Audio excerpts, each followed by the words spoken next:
Hello guys, চলে আসলাম মামাতো বোনের বিয়েতে। আর এসেই দেখি মুরগির রোস্ট রান্না করা হচ্ছে। ওরে বাবা রে বাবা, মুরগির রোস্ট এক হাঁড়ি হলি হয়, 4 ড্যাক মানে 4 ড্যাক মুরগির রোস্ট রান্না করা হয়েছে। প্রায় 1000-এর উপরে লোকের রান্না করা হয়েছে। তো আমি এসে মুরগির রোস্টের এই রান্না দেখতে পারলাম। দেখতে পেয়েই কিন্তু আমি মানে ভিডিও করা মনে করেন যে এক মুহূর্ত লেট করিনি, সাথে সাথে কিন্তু আমি ভিডিও করতে শুরু করে দিছি। আর দেখেন খাবারগুলো এত সুন্দর লাগতেছে, মনে হচ্ছে আমি তো 2 পিস উঠেই খাই। কিন্তু আসলে সমাজ রক্ষা করতে গেলে তো মনে করেন যে 1 পিস খাওয়া যাবে না। সবাই যে সময় খাবে আমারও সেই সময় খাওয়া লাগবে, নাহলে আর লোকজন ভরা রয়েছে। আমি যদি এই যাতে 1 পিস উঠেই খাই তাহলে কবে না এই যে ও 10 পিস খেয়ে ফেলাইতেছে। এই জন্য আমি কিন্তু আর খাইনি। এই 2 ড্যাক আর এই সাইডে রয়েছে 2 ড্যাক, মোট হলো 4 ড্যাক, বুঝছেন? তা 4 ড্যাগে 1000 লোক খাবে। আরও রয়েছে, আরও এক্সট্রা আলাদা রেখে দিচ্ছে, সেইগুলো মনে করেন যে রিজার্ভে আছে। সেইগুলো কিন্তু দেখাবো আপনাদের পরের ভিডিওতে। এই ভিডিওর পার্ট হবে প্রায় 10টা, তাকে বলি 2 পার্ট ছাড়বো। এই দেখেন, এই হলো কি একটা মশলা দেশের উপরে দেওয়ার পরে আবার চুলায় দেবে, চুলায় দিয়ে কিন্তু আবার রান্না করা হবে, বুঝছেন? এই যে কী একটা মশলা দিচ্ছে, ওরে বাবা কি গরম মশলা! এই গরম মশলা যে এত স্বাদ আপনাদের বলে আমি বোঝাতে পারবো না। দেখেন কীভাবে বাষ্প পড়তেছে, এত সুন্দর স্বাদ এই মশলায়।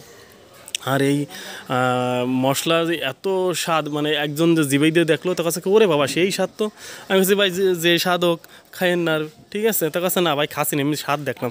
আচ্ছা তাহলে ঠিক আছে।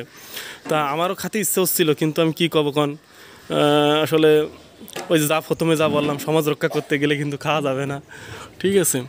তা আসলে আমার বিয়ে তো আমি এদেরকে দাওয়াত করব। এই যে ভাইরা এই যে রান্না করতেছে, মানে এই যে কী জানো বলে, বাবুর্চির নাম জানো কি? আমি এই বাবুর্চির নাম ভুলে গেছি। যা হোক, এই বাবুর্চিদেরকে আমি ডাক দেব এদেরকে রান্না বান্নার জন্য। আর বাবুর্চি 2টো আনবো, একজন হিন্দুদের রান্না করবে এক বাবুর্চি, আর একজন মুসলমানকে রান্না করবে এক বাবুর্চি। মানে আমার হিন্দু দিয়ে আর মুসলমান দিয়ে প্রায় এত বন্ধুবান্ধব, এত ফ্রেন্ড, ভাই সার্কেল, মানে সবাই ভরা। যে কারণে মনে করেন যে আমার 2টো বাবুর্চি আনা লাগবে। মানে হিন্দুদের রান্না করবে একজন আলাদা, আর মুসলমানদের রান্না করবে একজন আলাদা, বুঝছেন?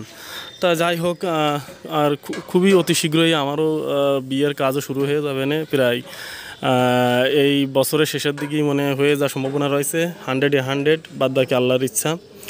যাক, আমার বিয়ে তো আমি আসলে ভিডিও করতে পারবো না, কিন্তু ক্যামেরাম্যানকে রেখে দেবো, সে ভিডিও করবে, পরে আমি পোস্ট করব, ঠিক আছে? তো আপনারা যদি আমার এই ভিডিও দেখে একটু ভালো লাগে অবশ্যই একটু লাইক কমেন্ট করে জানাবেন। আমার ফেসবুক আইডি হচ্ছে MD ইব্রাহিম হোসেন, আমার ফেসবুক আইডি। যাদের এখনও ফলো দেওয়া নাই অবশ্যই একটু ফলো দিয়ে রাখবেন। এবং আমার ইউটিউব চ্যানেল হচ্ছে ফানি শট 804। যারা আমার ইউটিউব চ্যানেলে আছেন অবশ্যই একটা সাবস্ক্রাইব দিয়ে রাখবেন। সাবস্ক্রাইব করলে একটা সুবিধা হচ্ছে কি জানেন, আপনারা আমি যেই ভিডিও আপলোড করব সেই কিন্তু নোটিফিকেশন আপনার মোবাইলে চলে যাবে, আর আপনার মোবাইলে যাওয়া মাত্রই কিন্তু আপনি আমার ভিডিও দেখতে পারবেন। এই একটা ভালো একটা দিক, বুঝছেন? এই জন্য আমি সবসময় বলি, যারা আমার এখনও সাবস্ক্রাইব করে রাখেন নাই অবশ্যই সাবস্ক্রাইব করে রাখবেন। আর এই হলো আপনার মুরগি, সোনালি মুরগি, বুঝছেন?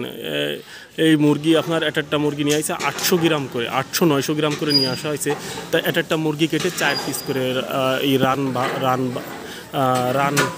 বার করা হয়েছে, বুঝছেন? একটা মুরগি থেকে 4 পিস করা হয়েছে, 800 গ্রাম 900 গ্রামের মুরগি। যা হোক, একটু খরচ বেশি।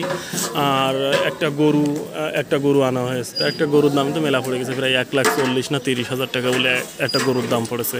এবারে যে মেলা খরচ রে ভাই, ওরে ভাই রে ভাই।